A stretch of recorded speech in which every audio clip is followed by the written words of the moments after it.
Hey there YouTube, this is Here to Learn 442, another video for you today. This one's about my Springfield 1911 A1 GI model in stainless steel. Now, I got this 1911 used, and as was said, this is the GI model, so it has GI sights, which we can get a little bit of a sight picture there. You can see they're not the greatest sights. They're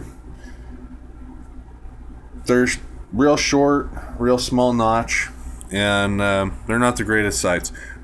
But this is, Springfield's idea of and copy of what would have been issued to our troops out in the field when 1911s were issued instead of the M9 Beretta.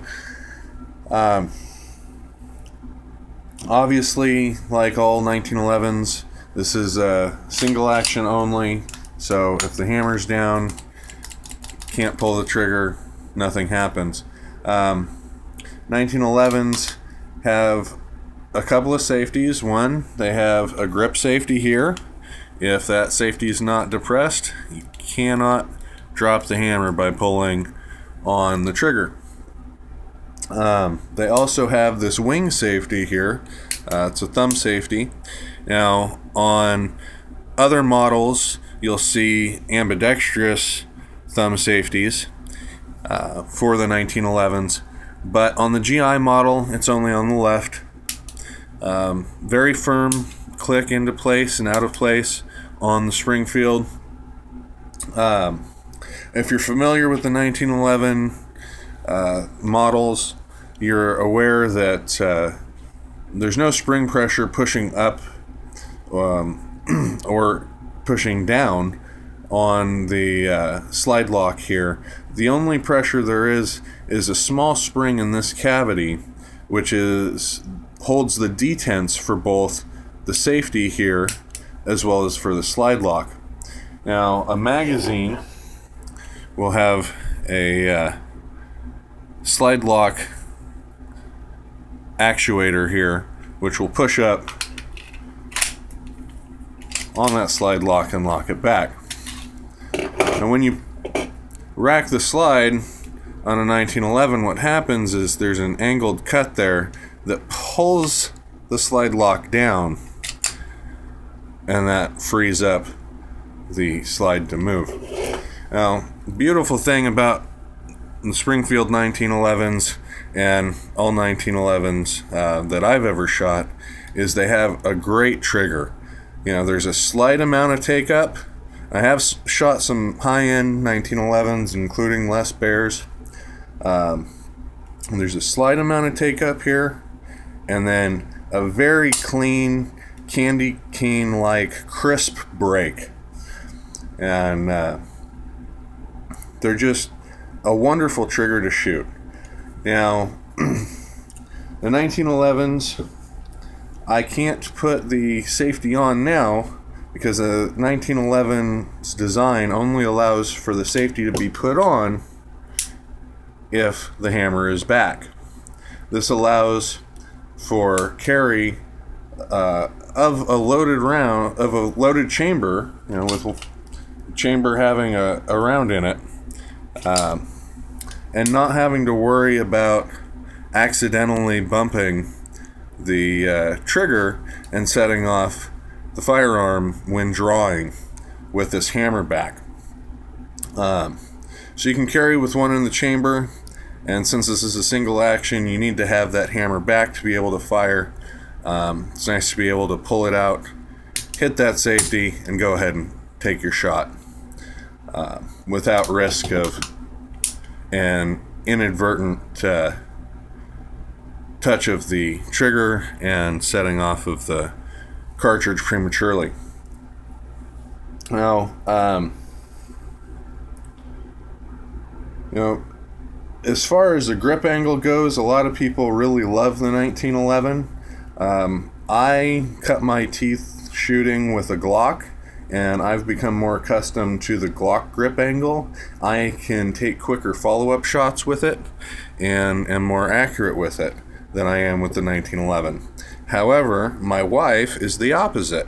You put a Glock in her hand and she doesn't shoot quite as well. You put something with the grip angle of a 1911 in her hand, such as a 1911 or say her CZ83, much closer grip angle to the 1911 grip, and she can shoot much more proficiently.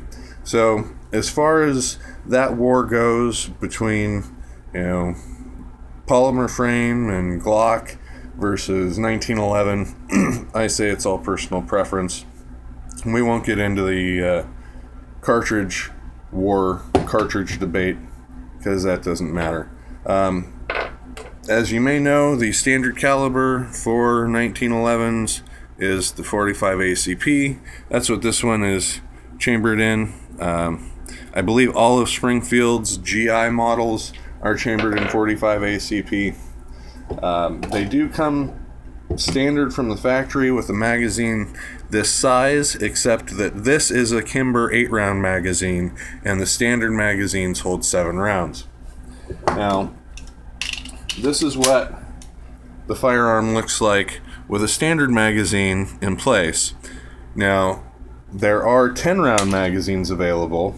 These 8-round magazines are great because they fit flushly, which is very nice, and the gun doesn't look any different than it normally would, but you get an extra round.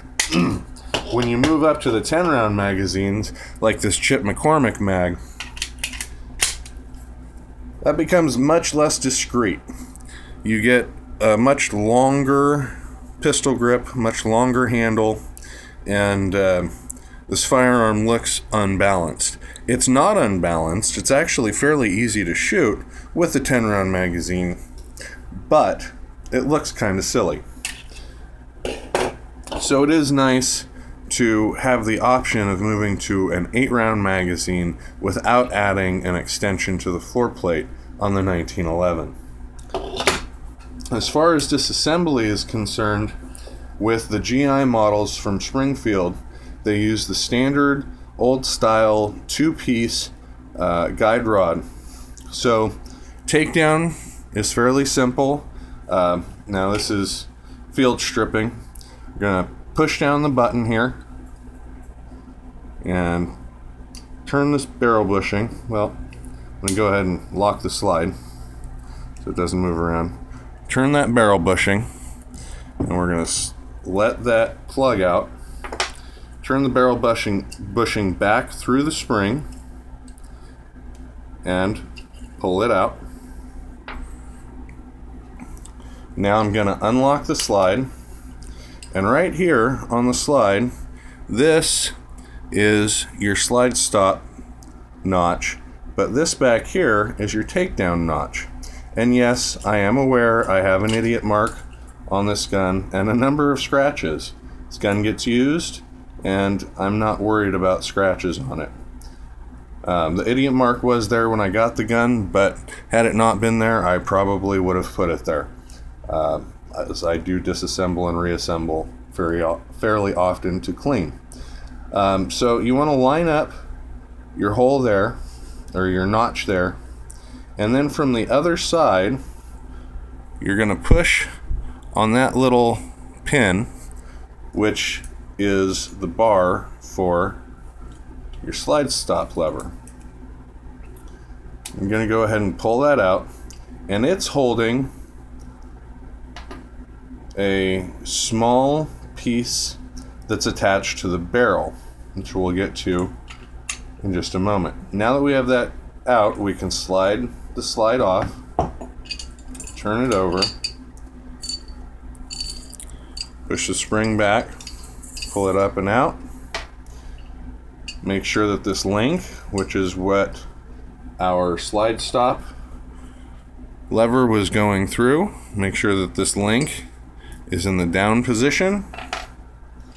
Go ahead and slide the barrel out. You can then take a look inside, clean up your slide. This one needs to be wiped down.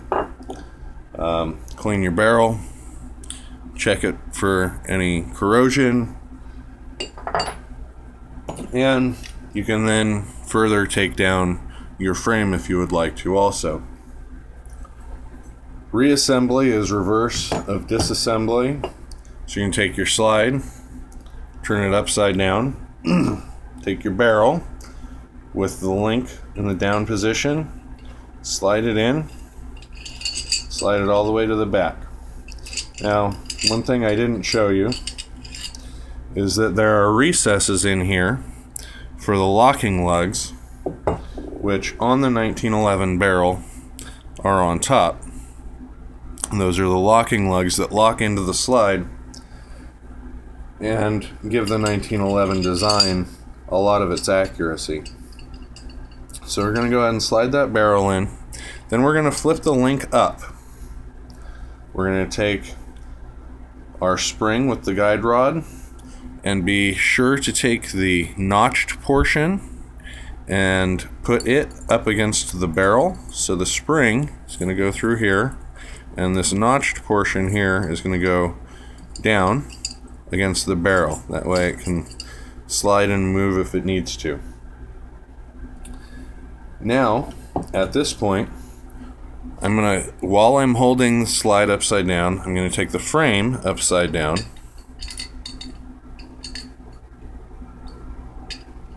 and I'm going to slide it on, moving it slightly there, and I'm going to flip it over.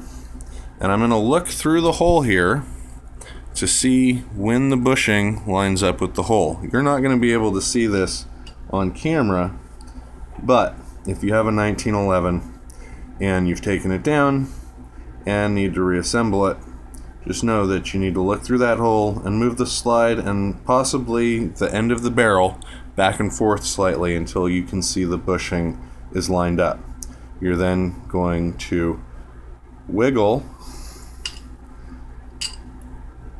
the slide stop until it goes through most of the way, swing it up, put a slight amount of pressure on it, clicking it up to the slide, then pull the slide back to where our removal and installation notch was, and push it the rest of the way through. Now we're going to move the slide back forward, push the spring back, lock the slide up, take our barrel bushing, slide it over our barrel on this side, spin it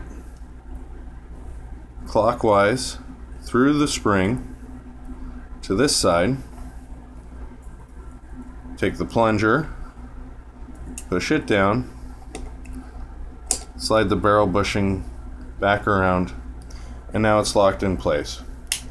Going to drop the safety, check for function. Everything works well, and that's our disassembly and reassembly.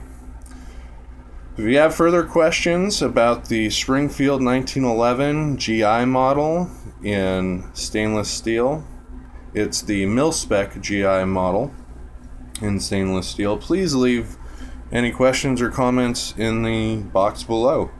Thank you for watching. I hope that you found this video to be informative, and as always, keep learning, share your knowledge.